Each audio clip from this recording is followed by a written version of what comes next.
All right, welcome to Jack Dodson'S Racing Insider News with no Jack this week. This will be nice. Scott Allen's Racing Insider News. Right, yeah. Let's thank our marketing partners. Let's thank GAC, Great American Company. I think Papa John's, always providing pizza. VA 811, call before you dig. I think Factory Canopies. I know we still have Fluid Logic up here, but that's gone. They got a new deal now. You guys got Factory Canopies as your tent for the racetrack? No, we sure don't. We just use whatever we purchase from Maybe we could do an introduction over here. Slinger Speed Company. Hit Tim Brown up if you want a local t-shirt company. Black Acid Racing Apparel. Tanya McAllister, MPM Marketing. Bondrich Brothers Distillery. I think Langley Speedway for letting us do our show from here. Performance Plus Motor Oil, Safety Clean, I think Turn 2 Synthetics, Waltrip Pressure Wash and Solutions, Old Hunter Waltrip, Pepsi, Mosquito Joe's. We got a supporter here. Call and get 50% off on your first months of service if you're on this side of the water. Gator Graphics, I think Sammy's done some graphic stuff for me, and I appreciate those, Sammy. Mean Dean Automotive, and where are they from? HYAK. Jack has struggled for 10 years of saying that, but now he's not got it. I think he's been practicing on his own. RDS Performance, I think you're going down racing this weekend. Use Dotson 25 and get 25% off on your pizzas with Papa John's, online orders only. Fast Eddie's Barbecue. This would have been a good week for him to bring it. Jack's not here. Yeah. We could have just Those are the best. We could have got that and got Tim bringing some more banana pudding. We'd have had a party. Yeah. We wouldn't have gone live. we'd have been an hour late. We would have been over there. Yeah. Oh crap. S&N Communications. With that, I guess Jack's not going to do any news. I don't know what the news is. No. Honeycutt won the snowball. Yeah. Yeah. I mean, but the last 15, 20 laps, that race was pretty good. Yeah. I mean, Majeski dominated. And yeah. I mean, our truck champion and another guy. I mean, these guys are kind of up and comers. Other than what you call it in the truck series, I don't think he's going. I don't know if he'll move up or not. I think he's kind of found a home over there in the truck series and that kind of stuff. Yeah, and then we got what the race. I still have not watched the podcast. What about Derek and the boy? I guess the 16. Oh yeah. I went to go watch it. I got busy at work, and then I'm like, I couldn't find it, so I got to look it up and see the podcast. It's pretty good. That's what I hear. I haven't heard that. I mean, little Jacobs, he's new, right? He's young, and he's going to. He ain't afraid, man. No. Well, I mean, the apple don't fall far from the tree, right? With old Ricky Derrick. Yeah. But look, I don't blame you for being aggravated or upset. But I mean, I think if I was in either one of their shoes, I would have probably done a similar thing. Yeah. I don't know if I'd have went down there and dumped the guy, but I'd have definitely roughed him up. Yeah. Worked out good for little Aiden, but It did. It I mean, did. he was on the top side. He just stayed. It's the one they didn't wreck, to be I know. honest. It's really. I mean, and They were driving. they were. I mean, and you got to give it to those two kids. I mean, these kids, top 5 or 6 guys and kids that are in the limited out here, they're doing such a good job. Oh, yeah. They are phenomenal. Boy, Aiden can't stop winning, man. Well, I mean, they're putting on good shows, and then the other part is that they're, I would say 5 years ago, I didn't know who was going to replace Danny Edwards or the Greg Edwards or the old Phil Warrens. They're like, where's the sport going to go? Yeah, It wasn't very healthy, right? And now we got a slew of guys that are coming along. yeah, so looks very, very promising. Mm-hmm. They're all moving up this late model field, man. I tell you what. Next Yeah. year, watch out. It's gonna be good. Yeah, I think Greg's boy or Danny's boy. I think he's going to be. Is he going like? I don't know if he's going like I my. haven't I think. officially heard yet, but Yeah, I think it's. rumors out. I Yeah. haven't spoke with Bubba or Greg, but the rumors out that they're going to run the 27 right now. So hopefully I just because I haven't heard 100%. It's But all rumors. They could put him in the 21. as far as I know, yes, as of right now, again, I haven't spoken to any of them yet within probably within the last month or so. But as far as I know, they're still going to run late model next year. Yeah. Oh, it's I know Greg Greg's is. gonna- he's I gonna back think out on Greg the said throttle a he was little gonna bit. Huh? He's not running full time. Yeah. He's still gonna be tough. They could put Donovan in the We'll see what he 21. does. Sometimes Greg's, he's a competitor. Well, as we all know, He smells that fuel that he'll come down, show up and for the first handful of races, and then when he'll get made to a couple races where it's 100 out. I'm not going 100 degrees in the race. Right, yeah. He'll back out on the throttle, but Yeah. When you get a little age on you, that 100-degree weather, sometimes I want to just sit in the car and say, believe okay. it or not, those guys they're up there. I've been working with them for 25 plus years, and they're up there. But it's funny. But they don't act like it. Yeah, well, They don't race like it. none of us So, do. But it's funny we're talking about the heat, right? And I'm bringing up the Hampton heat, right? Yeah. And a few years ago, we had to pull some guys out of the car. And when I was in Phoenix, I ran into Junior, and I asked him about the Hampton heat. Well, I tried to coerce him to say he was coming. I'm like, you coming back to the Hampton heat? He's like, oh, that was a hot race. I said, no, I won't. Like, we didn't race till fucking 12 o'clock at night. It was nice. It wasn't hot at all. He's like, what do you mean it was hot? And he's like, no, it was hot. I'm like, it was comfortable. Well, I hope we don't race early in the afternoon, because if we do, you're going to die. Yeah, 'Cause it's a if good you thing thought it was hot. He's glad we got it in, man. Yeah. Because the good Lord, it would have The been more. heat really isn't that hot. But now the hottest race I've ever been to was with Danny Jr. We were racing an Ed Whitaker car at St. Louis, their inaugural.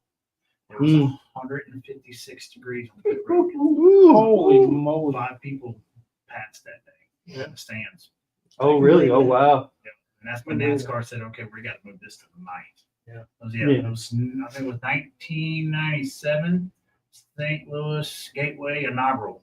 Mm. And Danny Yeah, it gets hot Jr. out there. was in a black suit, black car, qualified like 5th out of 75 some plus cars in the Busch Grand National Series, and it was freaking hot. Yeah. That's the hottest I've ever been in my entire life. Yeah. Well, that one time they stopped the race, with 30, 50 to go or something other, and cooled the drivers off because it was just, they were falling out Yeah, I of steam. think Casey and Mark, both of them were. Well, Casey and then CE, I think yeah. they took both of them to the CE, hospital, yeah. or had to give them some fluids or something. Fluids, yeah. Yeah, it was pretty, That it's hot was in the car anyway. right. You got that header runs right there beside you. And some of those late models, I mean, those guys aren't really equipped to actually run that long and that hot, and that kind of heat. Where in the Cup cars, we actually were built to do that. Well, and that's what Junior had said. I mean, he said out here, he's like, I've never been in a Cup car or an Xfinity car that was this hot. It's true, 100%. I mean, it just, You just don't add that many, Macaducks onto the cars, and then you don't have that many fans where we do in the Cup cars, because we run that much longer than these Yeah. folks do. So, yeah. But I mean, but back in the day, we didn't run anything under 100, it is 150, 200. I think we ran some 250 races here. If I'm not mistaken. 300s out here. I don't remember a 300, but I remember We some definitely two, did some 2s and 250, yeah. I remember for sure. twos And we used to have pit crew competition out here. Right? I won the very first one, 1995. Actually, I think Greg and them had a pretty good shot, but they screwed up when they changed the tire. I can't remember. Well, we only changed right side tires, right? But when they passed the gun from the front to the rear, he hit the button and hit it loosen and hit all 5 lugs, and Greg took off and the tire come off. How they remember that. Yeah, and then I forget who else. I think we ended up beating Ashton Lewis. Actually, he had the fastest time, but they got a penalty. We didn't have any penalties. They had 2 lug nuts loose, which was like a 5-second penalty per lug nut, I think. And we ended up winning the first. No, I take it back. Somebody else won the first one. We won the second one. Actually, I think Greg might have won the first I one. think Greg did. That Shane Laws dude was changing tires in that car when that car came out. Sorry, Shane. Sorry, dude. I forget. Well, Shane was definitely the tire guy back then. Well, I don't know. I think then he'd already crossed over to the dark side. I think it was close right there. I can't remember. Love you, Shane. I can't remember who was changing the tires back then. It might have been William or Brian, which AKA Piccolo, but which Yeah, I can't remember. That's a couple of years ago. Did he? Yeah. Due to COVID. But, Man, another thing I remember back then. Well, I mean, another one it was good on that pit crew competition was Beluzo's. yeah, those guys group. are always good. When is his little brother? It was like smaller than Beluzo. I don't And that remember. little- Well, I never And he knew his stood up brother, in but I that heard. tower that was so tall. Do you remember that tower? Gosh, man, that thing was. I don't remember off the top of my It head. was crazy, but anyway, those are good days. But yeah, oh yeah. I do remember who was the guy that was on Beluzo's crew. They got.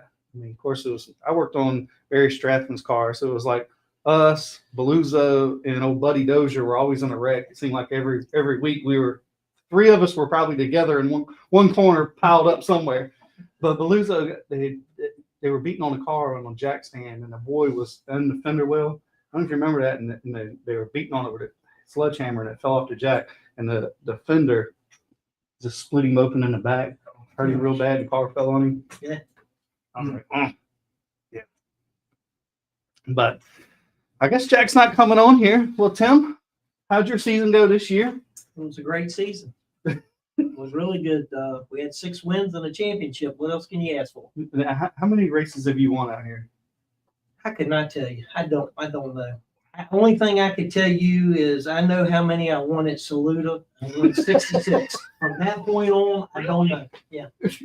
So you kept up with it. Dude. I don't keep up with them. It doesn't be sad. That place is not going to be running, right? I know. I seen that Mark Works put something on there, and I said, shoot, a lot of good memories out of that place. I had.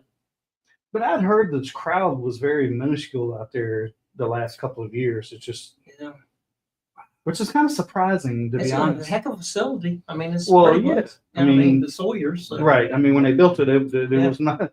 When I ran there, it was nothing like that. I mean, Right. Well, yeah. you'd be in the pits and the bathrooms be overflowing down through in between you while you're working on the car. Are they selling that place this year? Not that. Was They that didn't one say that. I saw something where the Sawyers were selling a dirt track or something. Or I haven't seen I that. haven't seen that. I heard they They were shut it running down, but they're Wellbrock. still running the mud Mud bog and a bogs, few okay. other things there.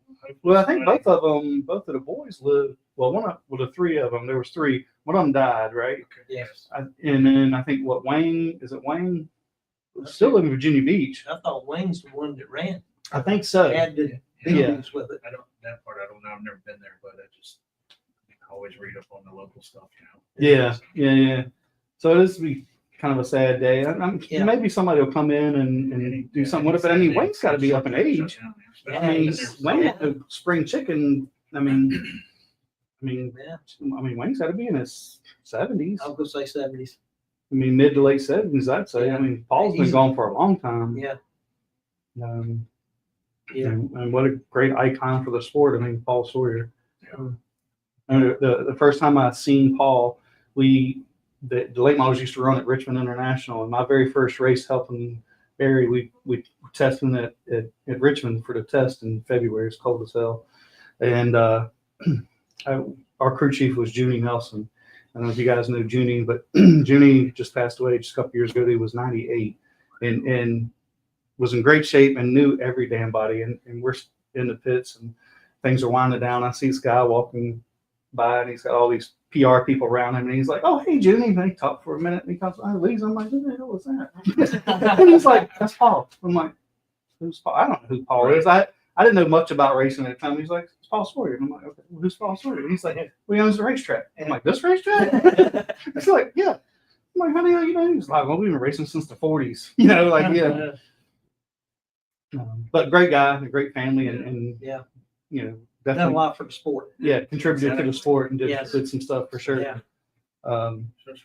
So you keep up with your dirt wins, but no asphalt wins. I just having fun now. As I've gotten older, it's not as important. keep up with the wins. I keep up with the championships. I got 5 of those, but Thanks.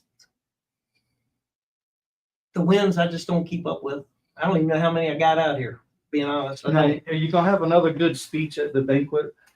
Now, I remember the first time. I mean, I knew of you, but when you read it, was it, I don't know, 3, 4, or 5 years ago when you Yeah. had a speech there? Yeah. I can't remember what all you said, but you were calling some people out. Yeah. Yeah. I was like, I like him. I like this. I keep it tame now. I'd much rather race than have to get up there and talk in front of a bunch of people because that's not my forte. Not me. I look up there and look at all them eyes out there, and I'm like, oh my goodness. Shit. You don't bother your victory lane, right? I'm gonna get him, hire him as a There you step in. There you go. Get Give him me a key, man. I'll read it. There you go. Yeah, I get you a step in. Tim would like to thank business. Yes. Good night. Laryngitis. Thank you. Good night. I'm representing Tim tonight. He can't walk from the table over there. He's had a few. Yeah, so- Yeah, he's had too much to drink. Absolutely. Oh man. But you'll come on the show. Absolutely. I don't. Well, you're not looking at the ain't bump no screen. people looking at me. Right. But I can't seem to get Gene Nichols to come on either. Like I have to talk to Gene, see if I can get him Gene's up like, here. We need Gene and we need what's his name? Marty. Bill said nice shirt. Yeah, tell Bill. He said he likes you, Bill. I'm supporting Bill. Thought he had a big Gene, I announcement. got a story. You right? It was me, Gene, my good friend Tracy Hildebrand, his brother, and Gene's brother Donald. We ran in '76. We were on the cleanup truck out here. Gene, Oh, really? Gene drove, and we were the guys spreading the chicken and stuff. Dang. Back when Tommy Ellis and Mhm. Butch Lindley, Oh and yeah. all the guys were coming here. Man, I would have loved to have been here in that sort of era of. I was 16. Dang. Is that telling you something? A long time ago. I think it was the first year, second year I was out here. Was the time Tommy Ellis came and he ran Mike Buffkin's car, and then he got a flat tire and he got so mad because it took him too long to change the tire. He got out of the car, told me they changed them with 4 ways faster than they did with Impact. And then Buddy Dozier got sick in the middle of the race. It was a 200 lapper. He got in the car and come through the field and won the race. Yeah. Yeah. Now, I think he was a lap down. Yeah, I think under the caution, but well, I don't think because we counted cautions over 200. Who was over scoring then? Was it Shadow Larry? No, Shadow used to, way back then, was doing the scoring. no, I don't know who was doing the scoring. I'm trying to remember who was the. I don't even know who the race director was then. I know it was a Valdez or Valdezi that ran it back then. Might have been. Back in the 90s, Yeah. early 90s. Yeah. Yeah. But I swear the pace car passed him and made a lap before he got back out there. But they essentially, matter of fact, I think who thought was leading was Sawyer, Roger, Sawyer. and they told him don't let to let Tommy go. He was a lap down, and then after the race is over there, like, no, he was leading. If I'm not mistaken. Yeah. I bet that went over real well. Oh yeah, you can. Yeah. Wait, hey man, this place wouldn't be without any controversy, right? Yeah, no doubt. No doubt. But the Brain Sox series it's been pretty competitive, right? I mean, Bill's coming along and doing really well. I mean, he's got a good car, right? Yes, he's got a good car and a man that his crew chief, Rick Hester. Yeah, I He's hear got- he's the man. He's the man when it comes to these metric chassis. He's of course, he's Brandon's father-in-law, so we lean on Oh, right. we lean on Oh, really? Oh, Yeah, man. Rick's my buddy. I thank the world of Rick. He's helped me out tremendously. Mm. So yeah, and I mean you got Paul Lumino, which is hell, he's a phenomenal driver. Yeah, I mean, what it is, he got 100 and some wins out here. Yeah, I mean, Something like that. yeah, how you gonna compete with that? But I mean, he's tough. Jimmy, I think Jimmy's one of the great wheelmen out here. Jimmy Atkins. Oh yeah. Jimmy can wheel one. He can. I mean, he's got a screw loose, but he. Well, that's why he can wheel one. He puts that. Well, he might have 2 loose. Yeah, he puts the helmet on and it gets a little tight. See, But that's why we Jimmy's can't have him tough. on the show because he would take the show over. Yeah, and you got Bill's. They're gonna get that car figured out, and when they do, he's gonna be tough. He's gonna, Yeah. Well, I mean, he's close already, right? I mean, Yeah. he's pretty close. Oh, yeah. yes. We just got fortunate. We figured out our car Brandon works. I mean, if you need a 30-second, we're gonna get the 30-second. That's what Brandon does. Mhm. And he got the car to stay under me for 40 laps. Where we used to be 20 laps and we were good, then I'd see Paul coming. You know what I mean?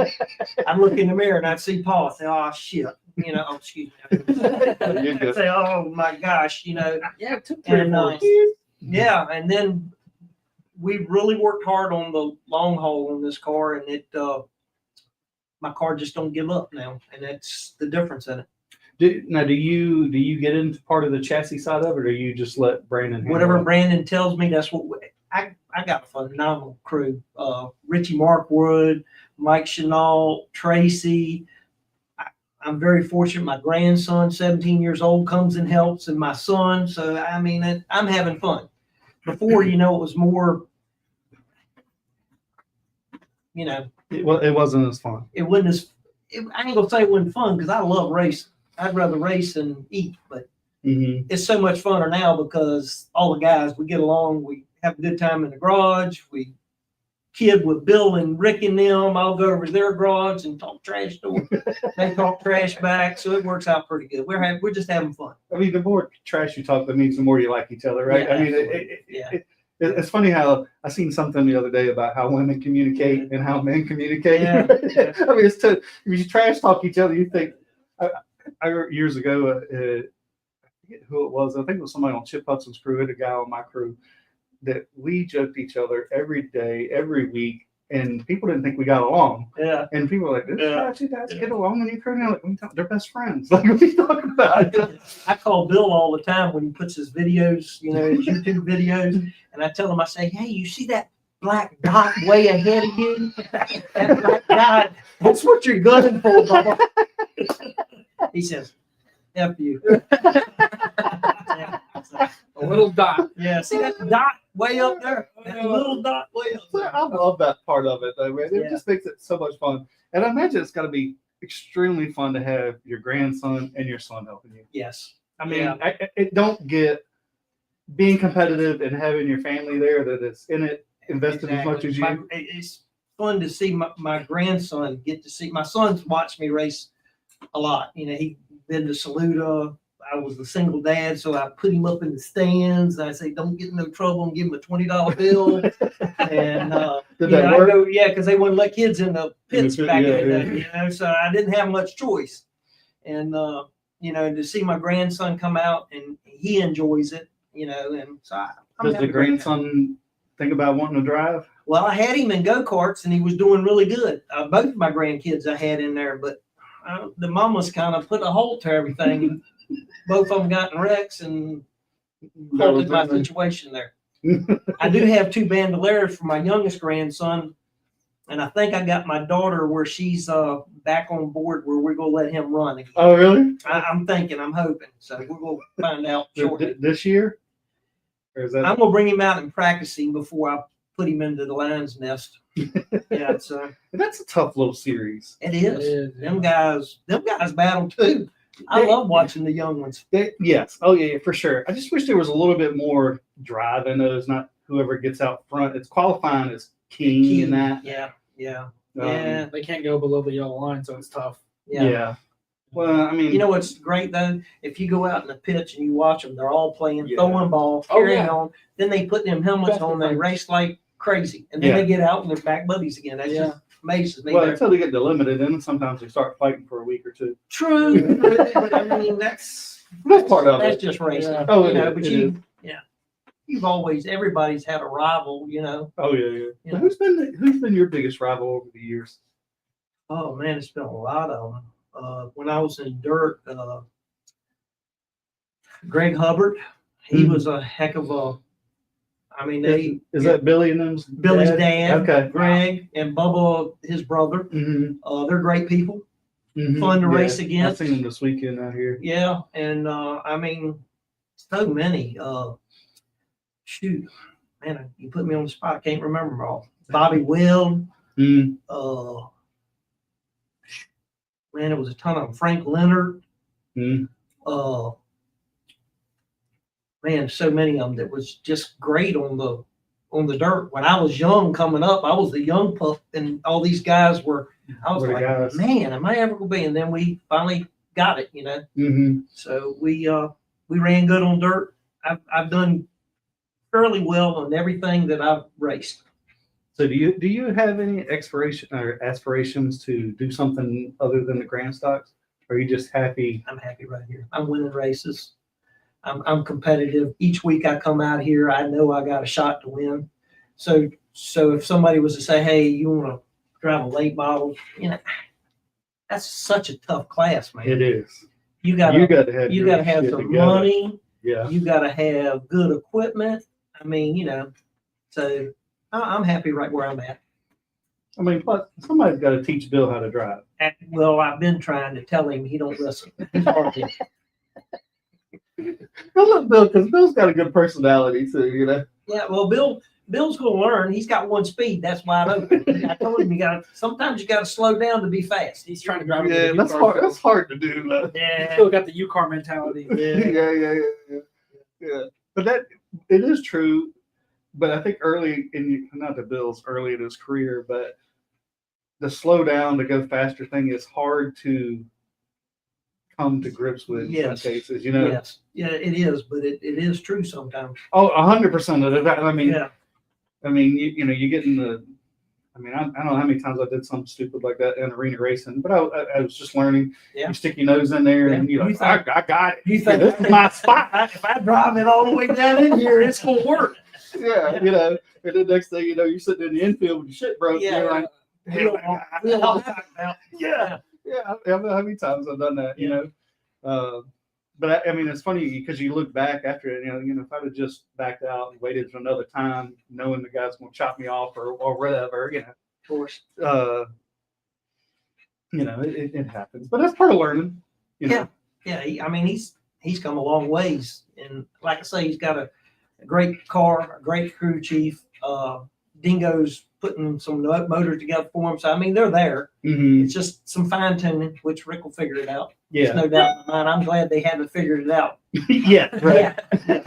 Yeah. So, Maybe I know another season or two he'll get it. Paul, this last race we run, championship night, he was coming. Yeah, I did say. I mean, Paul's had a tough year, right? For Paul standards, They've right? been that car up pretty good, so they're just now starting to get it back to work right. Right. But I thought he was coming there the last race. I was like, okay, it sounded like Paul might be back. He's gonna be tough. Paul's Paul. He's been he's like the Edwards brothers. He done made more laps around here than Right. Go around the He country. can hold one eye shut and still do it, Still get it done. Yeah, absolutely. But I mean, you guys are fun to watch. I mean, you guys, you rough each other up a little bit, Yeah. but you're not wrecking each Not other. wrecking each other. Yeah, it's well, you got good drivers. Well, car control, right? Car Everybody's control. got good car Yeah. control. Yeah, and you know what you can get by with and what you can't. You know when you made a mistake, you're thinking, oh, I shouldn't have done that. But I did. We're gonna live with it now. Well, you got a choice at that point. Yeah. I know. It's like when Bill got me over here. I said, what the heck? Oh yeah. Yeah. My buddy got me. Yeah, he made a few people mad that night. Yeah. I was hearing all kinds of stories. I'm like, Yeah. yeah. But I mean, it's all good. The next day, me and him went to lunch, and I knew he didn't mean it on purpose. Yeah. Well, I don't think any of us really No. mean it on purpose No. for the most part. No, sometimes you just, yeah. It could be sometimes, but I don't think that was. Yeah. Well, I mean, sometimes we do things. Well, I mean, how many times you drove down in the corner and you drive it a little deeper, and the car gets loose and you get into the guy? You didn't intentionally do that, Yeah. but you're trying to keep up. Yeah, you don't want to make it easy on him. Right. I asked Phil Warren for some advice. So I was like, well, how do you know how hard to hit them, to move them? He said, well, you just go in there and pop them. If they spin out, that was too hard. He said, that's the only way you're going to learn. Well, now you know. I'm like, well, I did exactly what I was thinking, but I thought he was gonna be like, you go in there, a little finesse or something, and then you got, Pop them a little too hard. Dial it back. Might have just gave away one of his. No, what he did tell me, he's like the best ones is if you when You you texted come, me here in a minute. if you get to the flag stand, you get on his bumper, and he's saying you just drive him down the corner faster than he wants to go.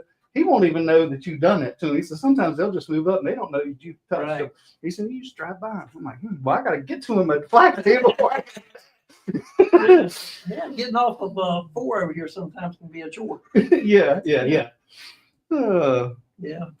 Too funny. All right, let's see. We got Cole Bruce. I don't know. Jack hadn't told me anything, but I guess we can get Cole on here and then Jack texted me, nope, no. nothing from Jack. Oh. Text me yesterday. Yeah, because somebody texted me and told me that y'all won't go run.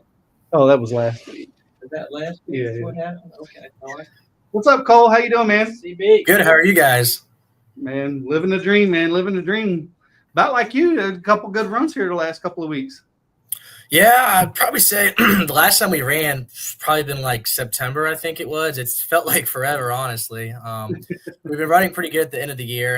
Just like I said, just one of those deals where it's like we run good one week, next week we have another issue, or we just get caught up in a random mess. I mean, as you guys know, this year, I mean, the field was just absurdly super tight, you know. I mean, anywhere from like 3rd to 8th, it was everybody just nose to tail. But overall, though, I mean, I thought it was a pretty good year. I wish we would have had a little bit better results. And some things go our way, but overall, though, I mean, I was pretty happy. The car was in one piece, and we never had to put a front clip on it, so that's always a good thing on it. That's a good year if you ain't got to put a front clip on it. Yeah. So that's for sure. So are you? What's your plans for next year? Probably just do the same thing, man. I think we're gonna come back again next year, run down at Langley Speedway full time. Go for the same thing, just see where we end up in points for 2025. We've been doing a lot of work off, behind the scenes with stuff. We've gotten rid of both of our cars actually. You'll see those at Langley in the Virginia Racer Series with some other drivers in them. We're upgrading our equipment, which I'm super excited about. So it just gives us and all the fans out there a little bit of excitement to see what all we can do with our new car. But yeah, we're gonna try to run 2025 the whole year at Langley. I'd love to do the Triple Crown. Right now, we're still in some works with some partnership stuff. Just obviously everything's got to get approved at the head of the board of it. And once that gets approved, we'll announce it. We'll let everybody know. And just go from there. So then, what was I going to say? I lost my whole train of thought there. I had a question. Then you said something about something else. What chassis are you going to? Torp chassis. We're still sticking with Craig Oliver and them. They've been treating us like family ever since probably 2021, something like that. So same equipment, not leaving, just getting the new updated stuff. Okay. There's a lot of people seem to be going to the Torp stuff. I know Danny went to that. I know Greg is not, but yeah, Danny went to that, and I think they got. Yeah, Danny's been fairly relatively happy with those guys this year. He's kind of like a type of guy that's like, I gotta figure this out. Yeah. Chassis kind of guy, driver. So, and he was determined, and he's run relatively well with it at the end of the season.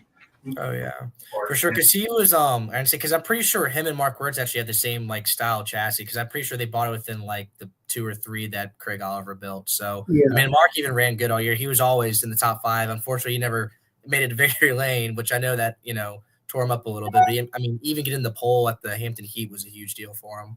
Oh, so, for sure. Yeah. I mean, he has run good, and those.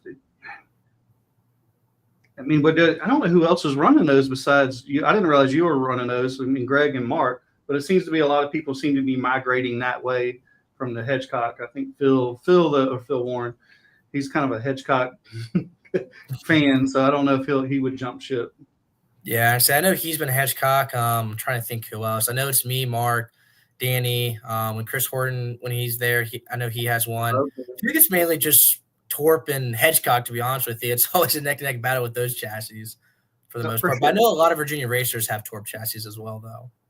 Yeah, I know it does. But I don't know about the rest of them. I'm not sure. There's a handful of guys out there in Carolina that are running them too. A guy that runs a 61 car, he ran relatively well last year at Martinsville. He's running a Torp chassis as well. Yeah, and I got his name. Sorry. Yeah. Well, I think Mark got a new one coming? Well, from what I understand, I think Mark took that white car. Do you guys remember the white 55 with the old body on it? They Yeah. basically just, cut the front and rear clip on it, kept the center section, and just put all the new updated stuff on it. From what I understand, that's what I believe he did. So pretty much now he has 2 updated race cars instead of, because that chassis was an old, I think it's an A&E chassis if I'm not wrong. So it's like it's almost like 10 years old. So it kind of needed a little bit of remodeling. But I do know, so he got a new front rear clip on that car, and then he got his brand new car earlier this year, so early 2024 as well. Yeah. Yeah, and then Jacob, I don't know Jacob, that's what he was on because Mark's helping him. And then Randy Beaver says Zach does too. I didn't realize it was a torque chassis too. Nice. There you go. Some of the local guys chipping in and letting know. Yeah. That's cool. Yeah. We appreciate that. So how's the whole plane flying thing, right? You're going to be a pilot? Yes, sir. So all that's been going good. This semester, I've been doing a lot more simulator stuff, on ground learning than I have been flying in the air learning. So it's been nice, honestly, just because, like, especially over the summer, flying all the time, especially in the heat, kind of just drained me a little bit and traveling back and forth. This semester, it was a little bit more just simulators, learning the ins and outs of the GPS. And then obviously the rest of my other aviation classes I was taking as well. All those were good. I actually just took my last final today. So finally done for this semester. I'm going to go home tomorrow. And then I go back to school January 13th around then. And then we'll be starting up the spring semester again. So I'm going to get a nice 4 weeks off to kind of relax. It's funny I say that too. The goal is for me is I'm going to go down and work for Craig Oliver at Torque part-time for a little bit. Just get more experience and stuff. And obviously once our car gets finished being built, go down there and help finishing, restore that, and do as much as I can before I go back to school. And then I just got to kind of rely on my dad and uncle to finish putting the car together. So on your break, you're going to go down there and work for the chassis shop? Yes, sir. Because I only live like 30, 45 minutes away. And I'm going to go down there as often as I can to kind of just learn and help. Obviously, I'm not a welder. I can attempt to do it, but it's nothing as good as those guys can do. So I'll probably go down there, just kind of do little stuff, whether it's hanging bodies, helping with setups and stuff. I don't think they're racing anymore this year. Craig and them are, because the only other race I can think of coming up is a big Carteret race, and that's this weekend, I think, coming up. So other than that, though, it's just more or less a lot of cars just kind of, updating suspension, hanging new bodies and stuff, all the winter prep. Well, I think it's a great idea to go down there because you can learn like so much, right? It kind of reminds me of like going back to old Rick Townsend and those guys and working in the shop, and the amount of information that you could learn is invaluable. That will carry you through, or especially in your position in racing. Oh, for sure. And especially with this summer coming up, I'm not going to be here at school. I'll actually be back at home. So I won't be flying full time. So I can actually be more hands-on with the car and prepping it, which will kind of help me and my dad out, so we have a little bit better brains of figuring out what adjustments to do or how to set the car up for the week instead of blowing up Craig's phone every day leading up to race going, hey, what do you think about these numbers on the scales? Just send him a picture on it. So are you saying you're smarter than your dad? I wouldn't say that. It's a little bit hit or miss because like when it came to like Virginia racer stuff, when I was like 15, 16, I really didn't know much other than like, it was a little bit more simpler to learn. But with these bumps, it's way more complicated. I think he kind of relies a little bit on me. Like when it comes to bumps, I think we kind of lean more of what I want to do. But when it comes to like track bar, cross, I don't know, any other adjustments like that, sway bar, it's kind of more on him. But it's just more or less, trial and error. I mean, we kind of got to the point now where we know, like, if we make this adjustment, what the car's going to do, or especially me as the driver, it's just kind of more or less, sometimes me and my dad, we bicker. He's like, oh, like, are you free, like, center off because you're super tight in? I'm like, no. Or, I'll be tight center. And he's like, are you free in? And I'm like, no, I'm not like free in. Because obviously, when you turn the wheel back right, go in the corner, you got to put more wheel input into it once you get to the center because you're turning the wheel straight or right. So, but other than once we kind of like get flown for the most part, I think we're a pretty good duo. But just like any other father and son, we'll kind of butt heads and be like, no, we need to do this adjustment or this thing. I mean, the whole family thing, and I'm sure Tim probably can test it. It can be tough at times, but the memories you'll have later on in life is going to be It's like what is the credit card commercial where it's priceless kind of thing, Yeah, it is. Oh, for sure. That's like when after the Hampton Heat, I was able to speak to Dale about it and stuff, and he was saying it was kind of pretty cool. Just me and my dad like doing the family stuff. And I told him, I said, man, I'd love to drive for you one day, or just be able to show up and drive and hang out. But it's just like you said, the memories with it. It just makes me appreciate it a whole lot more. And I think a lot of drivers, especially at Langley, can testify to that. Just kind of being there, working on the cars with family and friends. It makes it, I don't know, it just makes it feel so much better when you do succeed instead of just, you kind of just pay to show up and drive, which don't get me wrong, it's almost what you have to do nowadays, especially we would all take that deal, right? Oh, in a heartbeat, absolutely. But it's just like Butterbean, for example. I mean, he grew up, he did a lot of stuff working with Phil Warren and a bunch of other guys. And, obviously he had found a partner. He was able to go up, and he just showed up and drive, worked with Lee, which is a super smart man in the late model world. And you saw he had a lot of success with it. And same with Quapo. And I just think a lot of that goes back to just, being hands-on with the car and just understanding it a lot more, because once you understand it more as a driver, you kind of know what feedback to give to the crew chief.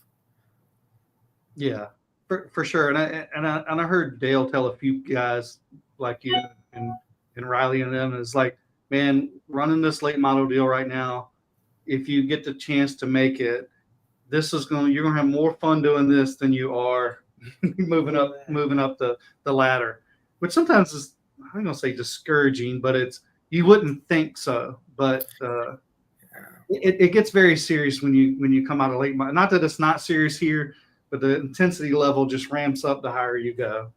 Oh, for sure. I mean, at that point, it's almost not necessarily it's more or less of a career. It's a job, like you're being there because you're getting, somebody's paying the bill to do it. And if you're not providing success or getting the job done, they're just going to find another driver to do it, Yeah. So I get it 100%. Yeah. It's part of the business. It is part of the business. That's what makes it go. So, are you close to signing these new partners? Yeah. I talked to this one company. I don't want to kind of put anything out there quite yet, about 2 months ago. And obviously I talked to them last week, and they just said, they got to get the board deal, just approve the budget for the year, just like anything else with any other bigger name company. So bringing back our smaller ones, like Flashpoint Logistics is coming back again this year. Mid-Atlantic Towing with Big Steve. He's, like I said, he's been helping my dad out back at Old Dominion days. So always thinking for him. Atlantic Trailer Rentals, where we keep our race cars at Market Irving. We've been keeping our cars there for over 10 years now. So he's still, he gives us a place to keep our cars and store it. So those are our main guys right now. And obviously my dad and uncle, for being able to do what we do, and continue with that. So yeah, I'm still looking though. I'm still emailing, calling people. But like I said, hopefully we can still acquire a few more, whether they are primary or secondary. As always, as you guys know, anything helps out in this late model world. Every little, there's no too small or too big. Absolutely. And I will say you have a good knack for that. I think I know you had contacted me one time, and you're looking for some people, and I respect the hustle, right? I mean, I can respect when somebody, because some people are too intimidated to take that step, and sometimes the person who does meets the right person at the right time, and it can work out. I'll give you an example, and I don't know if I was going to share this. So, we have our contest with the whole Miles of Seamless Gutter thing, and we have quite a few contestants that the Miles group, we're going to let the employees is going to pick whoever wins. But somebody showed up today at Miles, showed up randomly and brought them some cookies. So that person knows who they are. and it's like, I don't know if this is going to be a bribe or a thank you.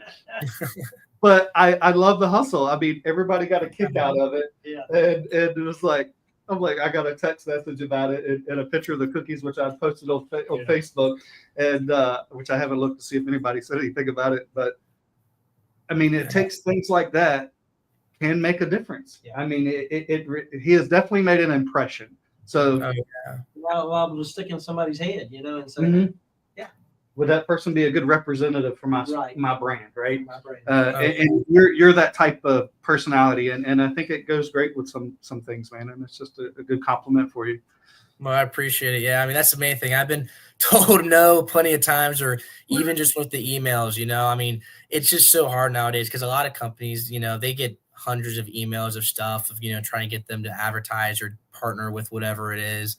I try to make mine stand out a little bit more because obviously I feel like you don't have a race team or a race car driver emailing you every day about the opportunity, but it's just hard, especially if you don't know somebody personally in that company or just anybody in the racing world, because obviously racing something me and you can relate to and love to death and probably be in it till the day we die, where these other people, they could care less watching a car be advertised going in a circle, Right. And they're not always looking for just somebody that wins. It's it's got to be a good fit for the brand. And social media is such a big thing today. Oh, for sure. Absolutely. I mean, posting some goofy video or something, you never know what can trend. I know, for example, for me, I knew early on with Miles, for me, because they sponsored me for years, they put some gutter topper on my gutters so my wife wouldn't have to clean the gutters out no more, because it used to drive her crazy and she would literally get out there and clean them. Wouldn't have to clean out the gutters. Yeah. Wow. So it just happened to be They, it just happened to be that they did it around Valentine's Day. So I mean, I'm driving home and I'm like, man, I got to do some kind of video, right? Because I got to make sure they're going to come back. They're getting their money's worth, right? So I just go home, turn my phone on, and I'm like, hey, look at these gutter toppers right here.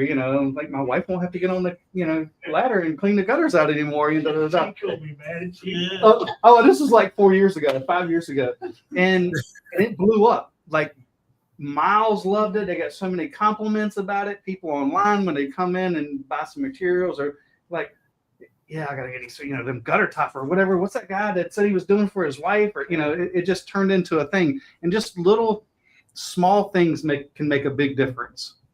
Oh, absolutely. I mean, especially with anything nowadays, with whether it's Instagram or TikTok. I mean, just one little video can go viral, whether you have like 100 followers or 100,000. It's just all depends on just what the internet wants to do that day, whether or not they want to blow it up for everybody else to see or not, or if people like it, engage, share it. That's kind of the cool thing about social media. It can help you a lot, or it can hurt you. So it just depends how you use it. That's true. And if the right person shares it, I mean, sometimes that's key. When Arena Racing was going on, when Facebook Live first started, I was doing some of the races with my phone, and I forget what crew chief in the Cup Series shared it, and I had like 600 or 700 people live on my phone watching it. Ricky Dennis, I'm like, Ricky, you see it? And he's like, yes, we got to figure out how to to monetize this somehow or work it around. But you just don't know. The right person sees it, the right person shares it, and it can blow up. And it just, people don't realize what those little things can turn into. Oh yeah, for sure. It just really, really doesn't. Well, Cole, we appreciate you coming on, man. You got anybody you want to thank? And when you do sign those sponsors, if you want to have them on the show and do an interview with them, please let us know. We would love to do it, because that's what we want to do. That's part of our deal. We want to make it. That's actually how I got involved with the show. I signed Miles, and I went and did another show because I wanted to make it as big as I could. And so if that's something you'd be interested, or you think they'd be interested in, let us know, man. Yeah, of course, for sure. Like I said, once it gets announced or it gets signed, I'll announce it for everybody. So I've already kind of presented them a paint scheme with it. So like I said, Ryan Matthews, I hit him up last minute before we had our Zoom call with it, and I was like, hey man, like, can you make me like a cool design for him real quick? And I think it was enough to get them to bite on the hook. So we'll see. But like I said, if it goes through, I'll be more than glad to come on here and announce it. Try to get them involved as well. Like you said, any type of publicity for them would be awesome. So, like I said, we have our main three partners are coming back with us. Like I said, I'm going to be working hard, or everybody else in the Torp shop as well. Like I said, we're getting a new Torp chassis. So we're upgrading our equipment. We're trying to, be able to compete with the best of the best with our best equipment as we can. So like I said, hopefully this year coming up in 2025, it can kind of be the best career season that I've had so far in late model stocks. Well, sounds good, man. Good luck. And we look forward to hearing from you about your sponsor. For sure. Thank you guys for having me on. All right, thanks, buddy. Not a problem. But we're going to be a pilot, and I mean, How old is that guy? he's in college. I mean, he's not College. 20, 21. I Is don't he know. that young? I didn't. Man, Cole, how old are you? Put your hands up. 20. she's young. Right? I mean, Still a baby. right, All right, right. good luck, yeah. Cole, man. Still We'll a wish baby. you the best. We Yeah. can't wait to see you up here at Langley Speedway next year. Sophomore year coming up. Yeah, right. You know, and One thing I remember about Cole, man, is that twin night when he was on the front row with Connor. He about won. oh Remember when he yeah, almost won that race, man? yeah, Two-lap shootout. man. What a night that was. And you know that was going to be a tough task for him, Oh yeah, but but he said, "I'm going to take." But this it home," and almost- he but was willing almost for them pulled- 2 laps. yeah, oh yeah, but he almost pulled it off. Yeah, he did. I mean, in hell, if you can be that close to the 77, Right. you know, I mean, Yeah. Yeah, I mean, I think that was probably the most excited I'd seen him, which, I mean, I would have been too. That's a win. Yeah. I mean, pretty much. I mean, if you run second to Connor this year, that was pretty much a win. Yeah. Because if he hadn't been here, you'd have dominated the race. Could have. For a young guy like that, I mean, the most important part is just not giving up and just, you got to thrive and you got to keep going and make the right choices, you know, for a young team like that to Yes. And that's hard to be do. competitive. It's extremely hard to do. And in people the late don't. model stock series these days. Yeah, it's easy to get down on yourself, right? I mean, I think we've all probably gone through that. Like, you know, nothing's going right. You just can't buy luck Luck, in yeah. some ways, you know. Yeah. And you want to be kind of you give start up. wondering to yourself, is it me? Is it Right. equipment? You know, is it That the point, luck I'm and getting it on these just doesn't tires or happen whatever? Just in late model, it's in every series. Sure. All the way from the top. Confidence. Yeah. Confidence is key. Yeah, 100%. Yes. I remember Elton told us one time when, you know, he drove for Junior Johnson, 1 year, 2 years there before Junior Johnson kind of Yeah. sold or folded, or actually that attorney bought it, Blair or something or another. But he said Junior told him that it was like 80% car, 10% driver, and 10% luck. But the 80% car don't do any good without that 10% luck. Yeah. If you don't have that 10% luck, the 80% don't help you at Yeah. all. and that's the truth. Yeah. I mean, if you don't have luck, Yeah. I mean, Well, it is when you're on asphalt. It's about car. well, that's true from going from like dirt to asphalt, Yeah. right? I think dirt racing is way more driver. Yeah. That's what they used to say. Dirt was 80% driver, 20% car. Right. Just the opposite on asphalt. Right. You can't drive a slow 80% car fast no. on asphalt. No. I mean, it's not going to Yeah, happen. if you go in there and you're washing up to the wall, you ain't going nowhere quick. Well, Tim, we appreciate you No coming doubt, on. anytime. And I'm glad y'all had me on. Yeah. I'm glad you're supporting your Bills fan. Bill's buddy. Yeah. My buddy, Bill. Come on over, Doug. Doug. Doug. Hey, Nice it's a pleasure meeting you. meeting you, man. Nice Hopefully I meeting get to see you next year, man. Okay, well, come on out. Congratulations Come by on the your trailer year. when we're over there. See I don't what know all y'all got. Yes, I yes, don't thank have the you. opportunity to get out much, but we tried. You know, living in Charlotte, it's kind of tough. That's pretty good You know, home. my mother, just happened to be in town this week because my mother had a big time back surgery, so I had to come and help her participate. Oh, taking care very of true. her. Yeah, Jack said, he's like, Doug's coming to the show. I'm like, oh, really? Yeah, so this is the first time that I've been here, and you know the crazy part about this deal is this is the first time I've been up here since this Just place. watch in case Danny pulls in. You might get your first. He's waiting outside. I drove by the shop just to make sure no one. Come out with a couple of bats, I right? text you when I go down. You know Danny's out there. That's true. Oh, that would be hilarious. That's something. Yeah, That's Danny's just down there waiting with a bat to break his knee. So Doug, I know we've had you on before. For the people that don't know who Doug is, and Dougie Doug is what everybody calls you. That's my nickname, Dougie Doug. How did you get started in racing?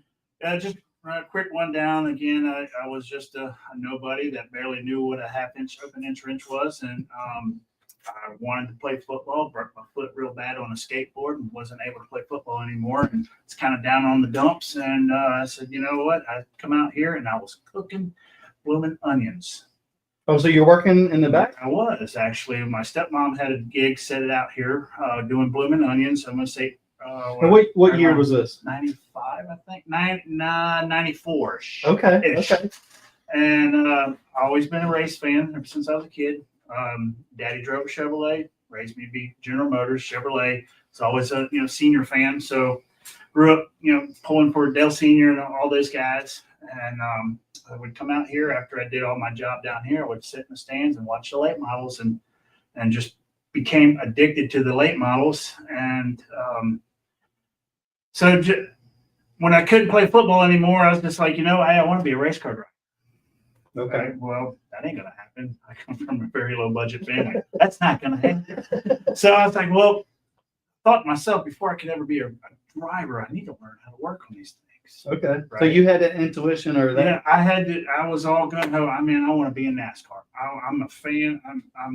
I want to do this. I can do this. I felt in my heart that I could absolutely do this. So, so I just happened to be talking to my uncle one day, which is Greg Rory. And he was like, yeah, man, I'm over here crew chief for Danny and Greg. And they just Big Greg. Yep, People Big to Greg, know. aka Big Greg, and they started Danny just started doing the Busch Grand National Series at that time, and he said, "Man, we're always needing help." But you come along like at the right moment. I did. I was blessed, thankful, grateful, all in one. Because I walked in the door, and I'll never forget to the day I die. I'll never forget. I walked in. Greg says, "Hey, come in. I'll introduce you to Danny." I was like, "What?" So when I walked through that door, and then there was and Bubba was standing right there, and I was just like starstruck, 100% starstruck, because NASCAR was at its peak. It was completely at its peak in the mid '90s. Oh yeah. And he's already had a bunch of good runs running in the Busch Grand National Series, 3-time check champion out here with the late Paul Stock at Langley Speedway here. At 61 Lumen. Yeah, Lumar window film at that time. And so I walked in the shop real quick, and he's like, "Hey, Danny, this is Doug Morgan." Met him real quick, and then the close is clear. okay, good. Unless he's in on it. You might not be down there All waiting. my windows still up in my truck. We're good. Anyway, so I went in there, and I was like, again, I was starstruck when I had the opportunity to meet him, and I was there for 3 hours. 3 hours, and he was just so down to earth to me, and just like, man, hey, this is what we want. This is what we're looking for. We'll teach you how to do this, teach you how to do that. And you want to come help us? He says, we talked for, I want to say, good 3.5 hours. And he said, man, you know what? I'll get back to you and I'll let you know. How old are you at this time? I think I was 24 Okay. or 5-ish. I was 25. So, and a couple of days, the weekend went by. And on Monday, he called me up and says, "Hey, man, want to come help us?" I said, "Absolutely." He says, "We'll see you here at 5 o'clock." And I've been there ever since. So now, how long did you help them?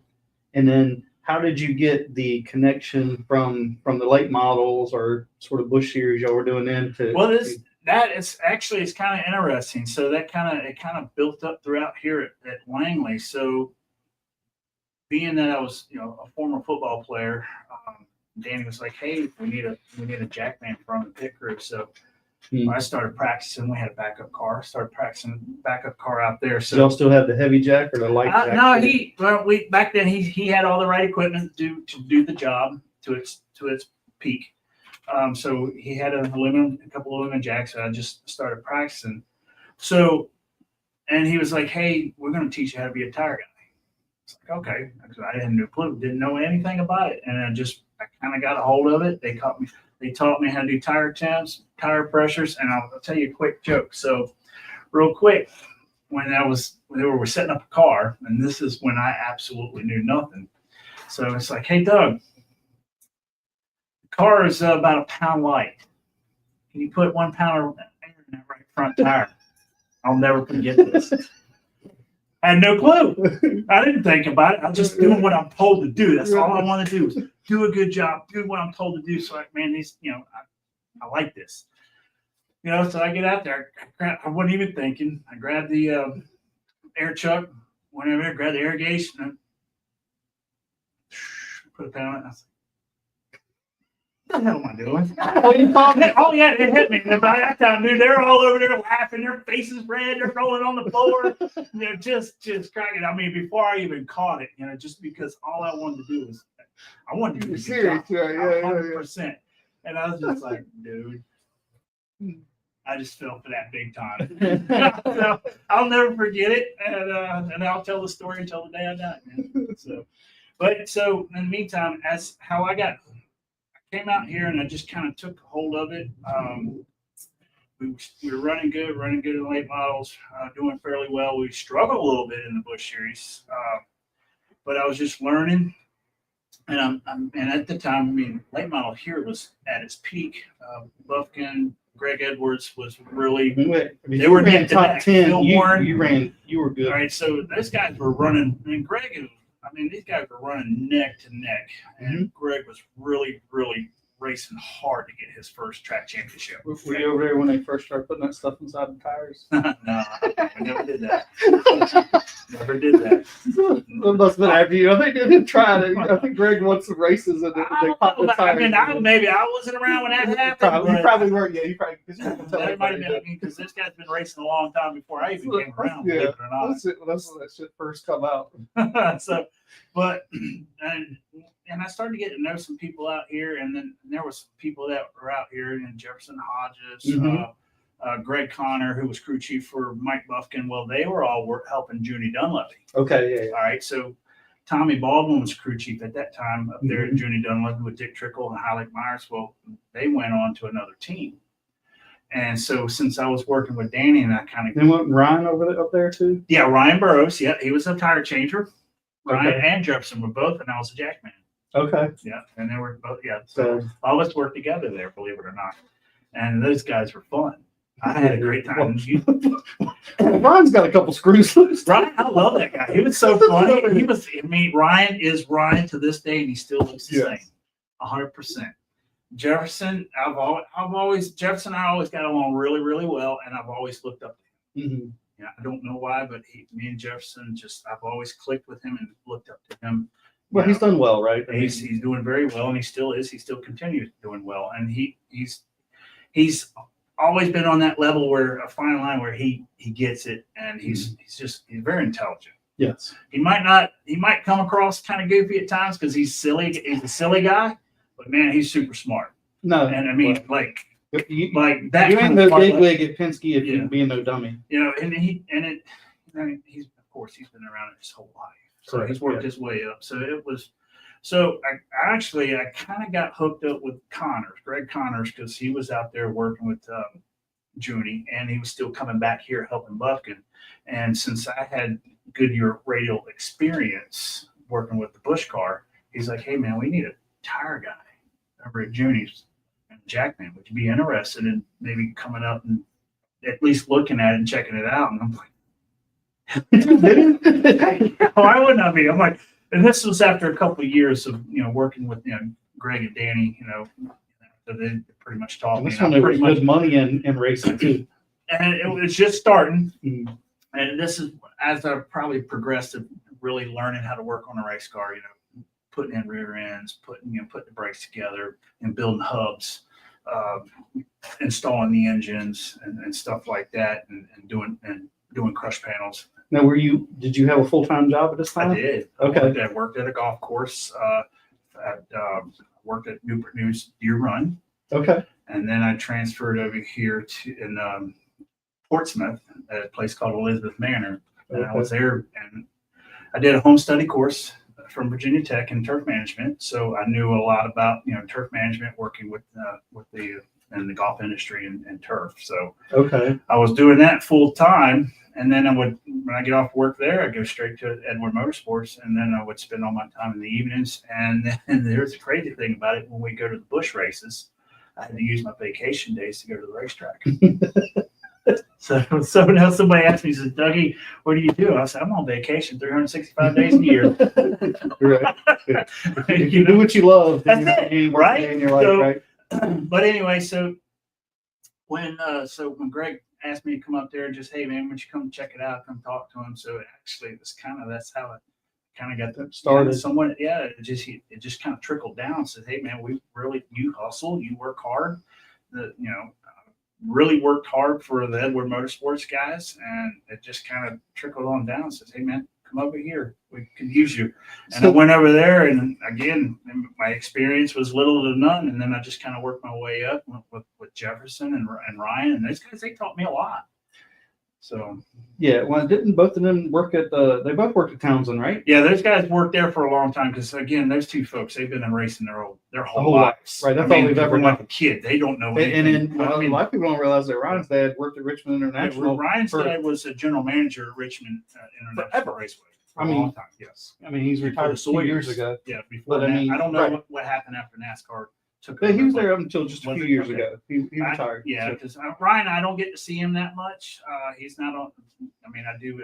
I know his wife's on social media, but I Yeah. really don't get to communicate with him on social media because he's not really dedicated. Well, it's to probably it. good that he's not on. It might be, but I do. Occasionally when I'm back here, I get to do a bump in the route. I'll message Holly or something and just say, "Hey, good job. It's Mhm. good to see your kid. Oh, he yeah. kicks He's a ass. good I kid. love that kid. I've never met him, but Mhm. I've enjoyed watching him race, and it's been Yeah, fun. he's a good kid. So how did you make the transition from sort of doing this on the weekend to doing it for a living? All right, so I got the opportunity to go to Junie Dunleavy's, and they offered me the job. This is what's bringing here full time. So I drove an hour. Okay. Yeah, Greg. So you quit working at the golf course and Yeah, then I went. sure Okay. did. Yeah, sure did. And I drove an hour and a half up, hour and a half back because their shop was all the way on the other side of Midlothian in Mhm. Richmond. Oh yeah. And it's a good little hustle. So, and then the pay was not great. And It was cheap. Yeah. Judy didn't pay very well. Well, Judy didn't have. I ain't gonna lie, it was $300 a week. Well, And yeah, you that's could pretty wait. slack. And then the bad part about it, so when we go to the racetrack, Judy didn't buy anybody hard carts. So you Oh, had to really? buy your own pit pass. Oh, But- $15. Yeah. It was, I think it was 35, maybe 40. Oh, was it? Yeah, and then you got per diem, so you had to pay out out of your own pocket when you got to the racetrack. You had to pay for your own per diem. You had to pay for your own pit pass. But then after the race, Junie would write you a check for all that. You get reimbursed. Mm. But it was just like, man, you go to the racetrack, you're already broke. Like, Yeah. But that's what it takes to get in the door, right? Yeah, and I'm like, man, I really need to go jack this push car over here. Can I go jack this push car? So I forget what's his name did. or a truck or an arc or something, and that's how I got by. I mean, because I learned right here, jacking for Danny Edwards on his push car, and then I started when I went to the Cup. I was pitting the Cup car, and they're like, "Hey, man!" And once you were on a Cup car, those guys back then, Bush, Arca trucks, man, they wanted you. I need you. So I mean, I was just like, Yeah, the money wasn't a problem then. Yeah. no, not then it wasn't. No, Once I I mean, got to doing that, it was just like. It's crazy how Yeah. it changed. Anthony says I would do it today if I still could, but I'm 51 years old. I can't. My back hurts. Anthony said he uses his vacation to go to races still. Who is that? Anthony Warren. Yeah. He's going everywhere. you know? He does. I mean, and what I've done is work with some races with him. Hey, congratulations on your ring, Anthony. That thing is sick, dude. Yes, that's that's super cool. That's Super very cool, cool, right? yeah. I mean, those are things that people dream He of. works hard, man. I mean, I give him credit. He's a good spotter.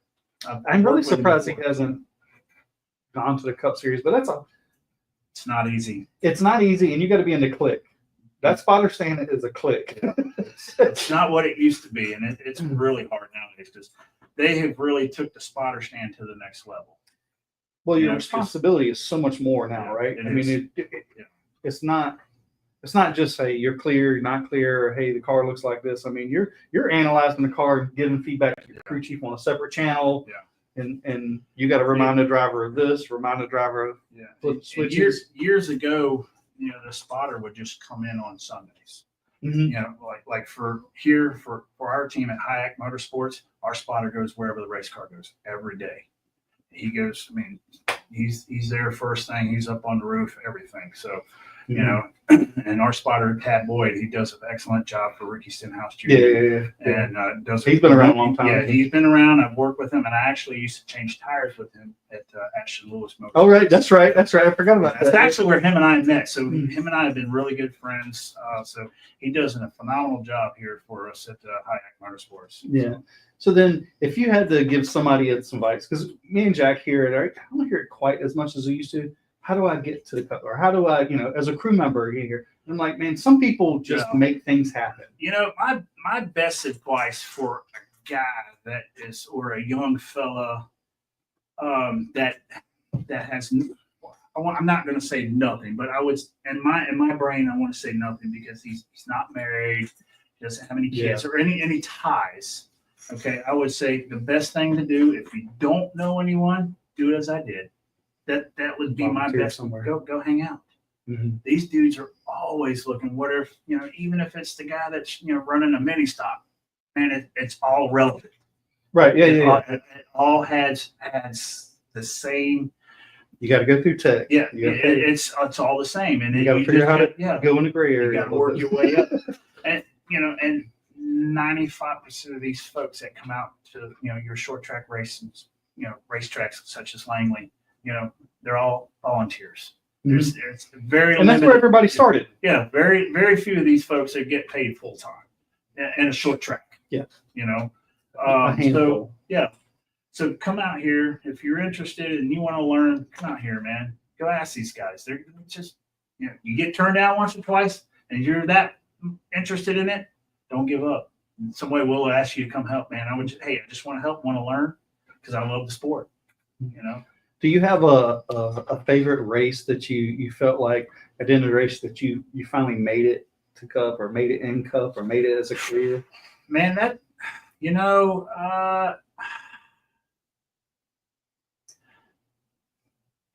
I would say yes and no. I don't know where I got that feeling where hey, I made it.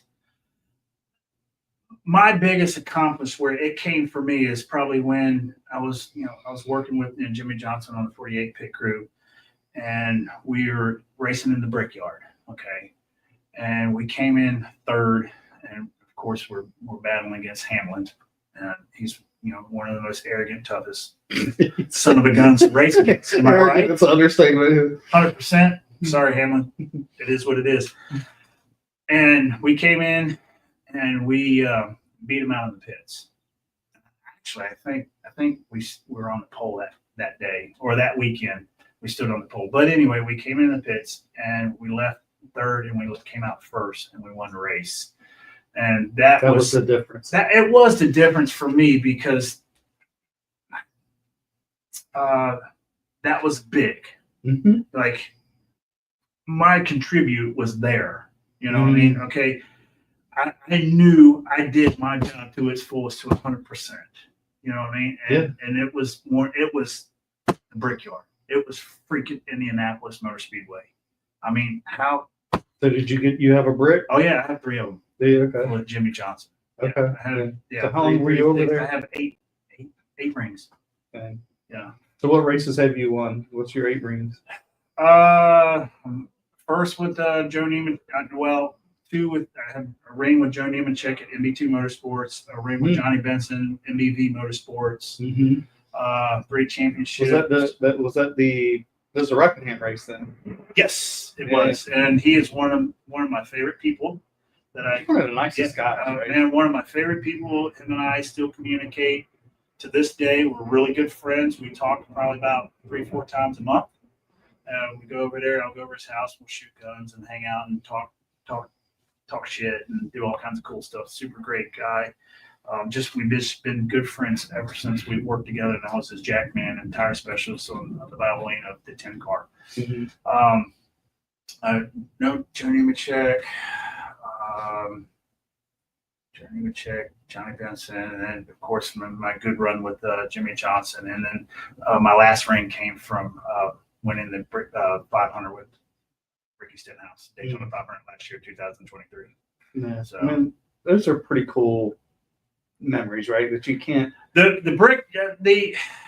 Daytona 500 was pretty big for me because I've been part of winning Daytona. Sorry, I'm trying to get on.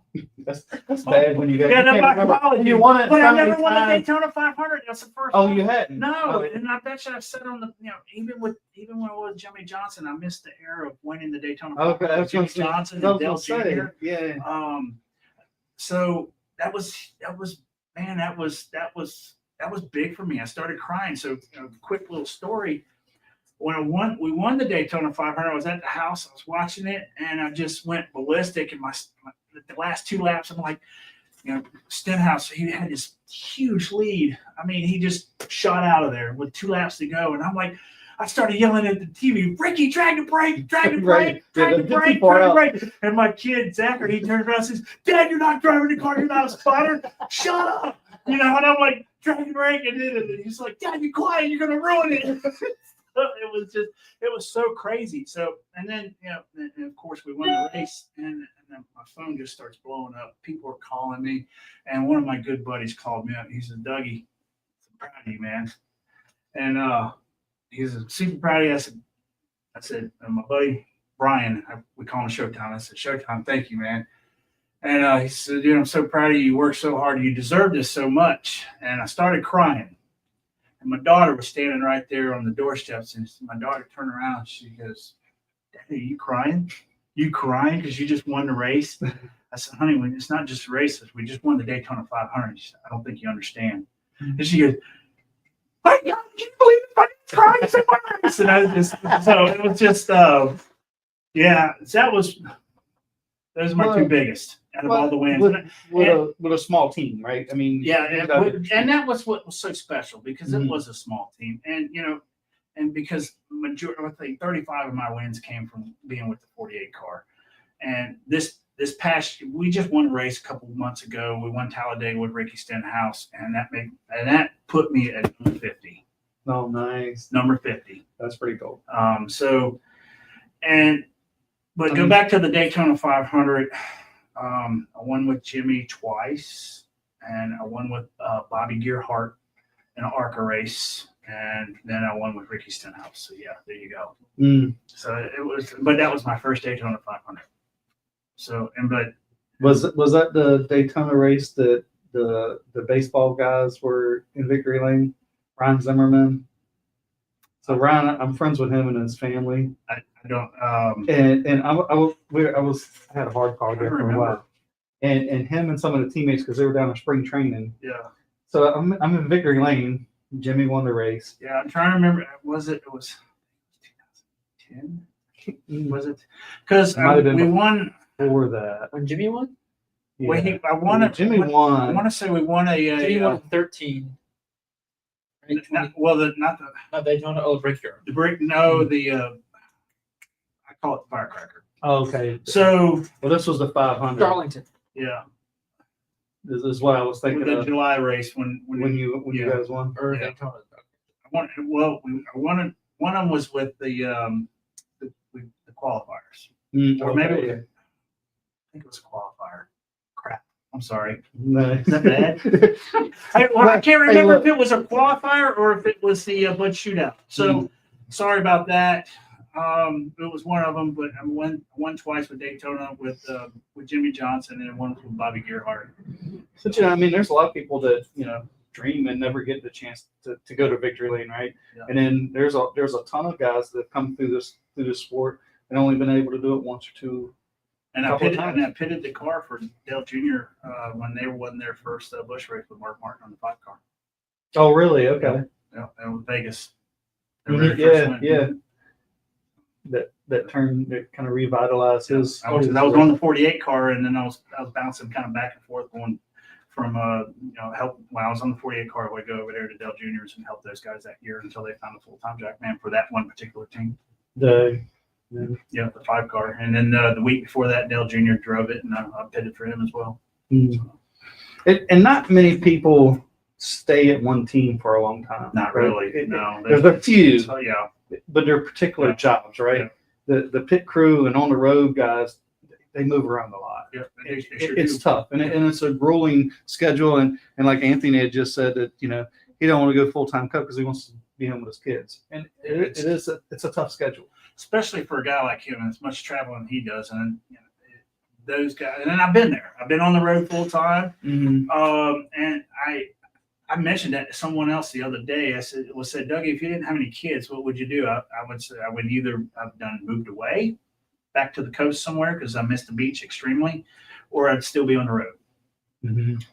Because if it wasn't for my kids, then I don't know. But I've always been blessed when I got into the pitting situation where I came off the road and they just wanted me on Sunday. So when you're a big time pit crew guy like that, they will move you to just Sundays and then fly you in and fly you home all in one day on a private jet. So Which It is- makes it much easier. yeah, You the know? prima donnas. Yeah. Oh, yeah. I was there one time. Hey, there's nothing Now, wrong with now it. I'm just a used to could. Just a used to could. That's what I said. Just a used to Speaking could. of prima donnas, Oh, Mason. Mason's wondering why he didn't get a notice. Dougie's in town. Oh, well, buddy, let me tell you, I apologize to everyone. My mom's not doing well. Well, she's okay. Nothing. I mean, she's not going to kick the bucket or anything. She had a big time back surgery. And I need to come here and help her. My sister was taking care of her for quite a few days. And then my sister asked me to come in town. So it was kind of like I needed to be devoted Yeah, to my you mother. some Yeah. And it vacation just so days. happened, you guys text me and say, "Hey, would you like to come on the show?" I was like, "Heck yeah, man, I'll be there." So, and I've been the last 3 days. I've been sitting home straight there helping my mom because she had back surgery and she can't move around very well. So I kind of been doing a lot of stuff for her. Like today, I had to take her dog to the vet. So this is a nice little break, huh? Yeah, this is actually because he wears me out. Let me tell you what. You get my medicine. You move this table for me. And she's walking around with a walker. She's 75, so and this is her third back surgery. So Oh, she's wow. kind of she's kind of a little bit messed up a little bit. So it's kind of this one's kind of kicked her in the butt a little bit. It's got her down. So I come in there and I've been helping out for a couple of days. I will go back to Charlotte tomorrow. I got to be back to work on Thursday at HYAK Motorsports. So have you found a home there? You've been there for a few years? I've been there for 7 years when it was JTG, Doherty, and then Gordon Smith came in this year and bought the team from Jody and Tad. And I've been there for 7 years. I'm the parts manager for those folks. I work really hard, horrible, but I do a lot of stuff. And there are still times I have to go to the racetrack, and if I got to go to the racetrack for them, it's kind of an emergency. So it's like, you're sending me to the racetrack. It's not good, but for the most part, those guys do a really good job of handling that kind of stuff. But I do still drive a hauler for them occasionally. I'll go, pick up a car or take a car somewhere for them. I did go down to Daytona. I drove a hauler down there to the Daytona and pick up the Daytona 500 car and brought it back, which I was super excited about. And it didn't turn out the way we wanted it to because it was just absolute miserable, and it rained and rained and rained the whole time, which I was excited, man. I've never been a part of that. So I was really super excited. Man, this is going to be so cool. And it just rained and it just rained. And the owners were like, do not let any water get on that car because we don't want to wash the confetti off. So I was like, hey, I made sure that car did not get touched by any raindrop whatsoever. We had it delivered to the Busch garage. I backed the trailer into the Busch garage, loaded the gate, boom, loaded up. Man, it didn't get one single drop. So, but we got it home safely. But so I do a lot of stuff for them.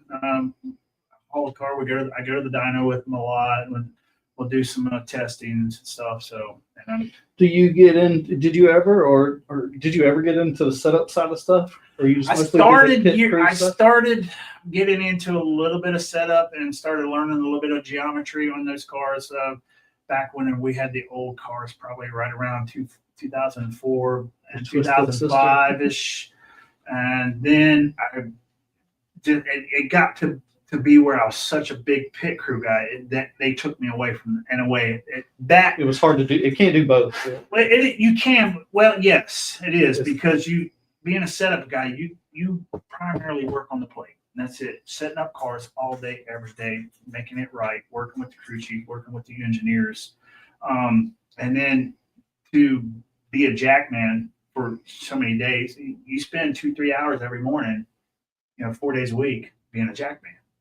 So pit crew, pit stops, training, working out in the shop, and that takes away 3/4 probably of like being part of a setup guy. So once I went into that part of it, because I just you couldn't do it. And it just takes time, especially if you don't really know a whole lot about the setups. You got to learn. You got to work with somebody that's going to be willing to take the time and say, okay, we're going to teach you how to do this. We're going to teach you how to do that. And not everybody wants to do that, right? No, it's not. And, and I want to learn. I wanted to learn I wanted to learn a little bit of everything, because I just wanted to know what makes that car turn left. I wanted, and it's hard to actually learn the geometry of the car or the front end, and now these cars are just with the the next gen car is just, it's crazy. It's It- changed so much, and everybody, even though you see these guys at Hendrick Motorsports or Penske or or Gibbs, we're all still learning this car. 100%. yeah, No one has figured it out where you can actually say, okay, well, we figured the other car out because that's what we've been running for 40 years. right. There's Yeah. no track bar in this car. I was talking It's to insane. we raced in arena racing, and I was actually at the airport taking the red eye back from Phoenix, and I'm like, I looked at him, I'm like, I can't think of his name now. And he's an engineer on the 42, Okay. and and I'm like, what do you think about this new car? I knew some of our conversations, and he was telling me how they're getting the rear of the car down to get air, and the car's kind of raked the wrong direction, right? This car's challenging.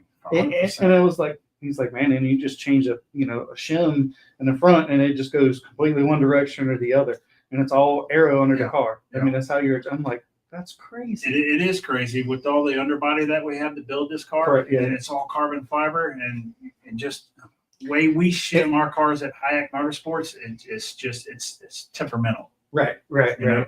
And then we do everything is done. How with much is that roll-on. carbon fiber? There are a couple people. Well, I would say I'll give you a roundabout of I know. Yeah. I mean, you see my shop, so you've definitely seen where I work and what I do. So I know I'll just give you a roughly probably right around 40 grand just for the underneath. Yeah, I heard 50. Complete, complete, roughly. Yeah, I was hearing Yeah. 50. That's not installment. right. Because it's difficult, I mean, it's Well, when aero is so important, right now that's where it's at. right? On this car. Everything is then, and I know when I was talking to Bob Levine Mhm. one time, and we were talking about, I forget who the crew chief was that came over there, and it was and I'm like, well, what's the difference? Like, what's the difference from this guy that you feel like it's a step up from the guy that you had? And it was like the attention to detail. It was the small detail things. You get a little bit here and a little bit there, and then all those things add up to a little something. Yeah. And that's how you kind of get an advantage. So before we let you go, I think we've been talking a while, and it's been fun. How's our guys doing down there? We got Ryan and Nubs. Nuts. I love that guy. Billy, I'm sorry, buddy. If you're watching, Phil. they're doing a really good job. One day they showed up late, and we were all mad at them. We fussed at them, but it was just like they were both living together. So, Right. Yeah. not just late. I mean, late. Oh, really? Oh, yeah. It was like 45 to an hour late. Like, What the hell? yeah, exactly. But they're doing a really good job. Phil Goodwin, he's got an opportunity. He's going on the road next year with Ricky Stenhouse and Mike Kelly and the 47 team, and he's going to be a tire specialist for those folks. And they're excited to have him. And Mhm. Ryan is doing a really good job of he's learned how to set up the car, and he's gotten the hang of it, and he's doing well, and it's worked out. I mean, we won a race, and that we've won a race every year since I've been with the 47. So that puts us in a different increment with a lot of other race teams I didn't realize that. that have not had that opportunity, even though we're a small That's hard to do for a It's small extremely team. hard to do, even if it is short track. I mean, it's super speedway racing. Mhm. And I will say to this day, Kurt Busch and Jimmy Johnson are probably the two best race car drivers I ever worked for in this sport. Okay. But when it comes to speedway racing, Ricky Stenhouse has got it, baby. Let me tell you something. Ricky Stenhouse has got it when it comes He's to got something. speedway racing. Come Daytona, put the money on Ricky Stenhouse. I'm not saying that we're going to do it again, but we're going to be up front. We're going to do it. We're going to try. We're going to be there. But he does a phenomenal job. I enjoy watching him race. And Daytona is one of my favorite racetracks. My ultimate favorite is Dover, but Ricky Stenhouse does an amazing job for HYAK Motorsports, and we're excited to go to. And Ricky's a good guy. I like He's a Ricky. super good guy. Super nice He's guy. really, really cool. He's a down to earth Mhm. guy. So yeah, that win with us winning Talladega a couple months ago, I mean, that puts us in a category of, okay, well, HYAK Motorsports, they're a winning race team because we've won races. We won a race within the last 3 years Yeah. You know, just keep, you know, and it's difficult. You like, even if it is a super speedway race, sometimes luck does buy on your side in super speedway racing, but Sure. it just doesn't happen, you know, without having the right people in the right car and doing a good job. Mhm. You know, it doesn't come easy. Yeah, it's funny. I was talking to Ron a few weeks back, and he was telling me about some of the opportunities that are coming up possibly for him. And it was like, you know, it's funny because if you talk to Ryan, if you know Ryan, Yep. you would not think from his personality. I hate to say it like this, but he's smarter than you would think that he is. Yeah. And Ryan's pretty good. Like he's doing most of the setup stuff on those cars. I mean, sure, people are telling him what to do, but he's still doing it and doing it for a living, and he's living his best life. Yes, right now. Yeah. I'm trying to live my life through him. I mean, it is, right? I mean, I think anybody, I know me growing up, I would have loved to have been in his position at his time in life. I'm sure Everybody deserves a chance anyways. yeah. And he's doing a great job, and I know he's sort of been rewarded in some of those things. And Ryan's such a great guy. Right. Super great guy. I mean, I don't know anybody could say anything bad about Ryan. Right. I mean, and our shop, he's notified as the Langley legend. comes in his suit. The Langley legend. Dude, our shop for him, Blake Zobrist, is just the Langley legend. It's so much fun, and he actually likes it. It goes with him. Oh yeah, well, it's so easy going, and I have a couple different nicknames for him. I call him Double R or Rilo or Rai, you know. So I just, you know, and he'll answer it. Yeah, but I'm sure. It's a lot of fun. We go to lunch together majority of the time during the day. Yeah, so we have a group of guys we go together to lunch, and that's the fastest hour of the day. That's our only recess throughout the day. Our lunch hour is the fastest hour of the day. It's like, man, we sit down, eat lunch, damn, it's time to go. Yeah, There it goes, fastest hour of the day. It's gone away. Boom, gotta roll back to work. I know he's loving it. The schedule's great for him, and being the young single guy, right? Yeah. But it's and him and And the Phil. Nubs are doing a fantastic job for us. Yeah. They're a bunch of good dudes, and we're blessed to have them for sure. And just goes to show you, if you want a job down there, just go knock on some doors. There are plenty of opportunities. I saw someone else today or yesterday. I can't remember what team it was. They're interested in hiring. There's a lot of teams that are hiring, even though, yes, we understand that all these folks at Stewart Hall, so some of those guys, but you know, the 6 cars hiring and 23 cars hiring in the Cup side, and Gibbs is hiring. I saw Legacy is hiring as well, you know. Yeah. I had another guy, I forgot the guy's name, but Gene Brinson Jr., him and I have been friends for a long time out here at Langley Speedway. I think it was like one of his nephews or something. He's a VT grad in engineering, and I looked at this, and he emailed me his resume, and I looked at the resume. I was like, holy cow. This resume, real deal. Yeah, this resume was fantastic, you know, and he had short track experience from out here from Langley Speedway. And I was like, oh my gosh, this guy's good. So I went over there, and I went straight to our engineering room. I said, hey, talk to me. I said, what are we looking at for engineers? He said, man, we're kind of full right now. I was like, holy crap. So I called my good buddy Eddie Pardue up. I said, I texted him. I said, Eddie, I said, how are y'all looking over there, you and Chris? I said, you might possibly need some engineers. I said, I got a really knowledgeable guy from BT with mechanical engineering degrees. You might want to look at this one. He was sent it to me, so I emailed it to him, and like 2 months later, the guy got a job. Nice. So Gene, tell that dude he owes me a steak dinner. I like my steak dinners. Tell him, Rilo. That's right. Yeah, so he's doing a fantastic job over there for my colleague racing. So, And you know, kind of going back to that point, look, I think even though you got Stewart Hall laying a bunch of people off and those guys are finding jobs, they still kept a lot because they have. Well, that is true, right? So, they're going to keep the 2, and then the 1 Cup car. But is that going to be housed over at Roush? No, they're actually coming out of the same shop. From what I understood and from what They're staying in the shop? Yeah, from what I stood and what I was told, that Cup car and those two Xfinity cars. Yeah. I'm so old school. My apologies. That they're still going to remain right there in the Oh, old okay. SHR buildings. Oh, I thought they were moving over to Roush is what I thought. I don't know. I haven't heard that. I don't know. From the last I knew, because sometimes I don't really get into the. Now I've gotten older and I don't really get too worked up in the NASCAR gossip. So, Yeah. I mean, because it certainly seems Roush is on an uptick, right? It's going to be turning the corner and seems to be some momentum building there. But I guess my point is you guys have hired outside of the racing, right? You come to small local guys or short track stuff and bringing somebody in and building them.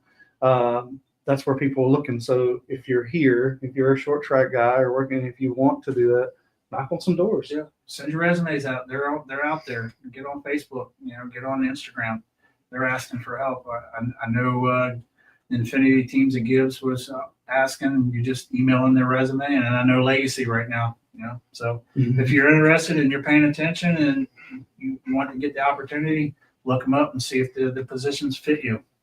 And Penske takes them all day. So does HMS, all day long. Yeah. And these folks are looking for help. So yeah, there's jobs out there. There's jobs out there compared to what it used to be 20 years ago.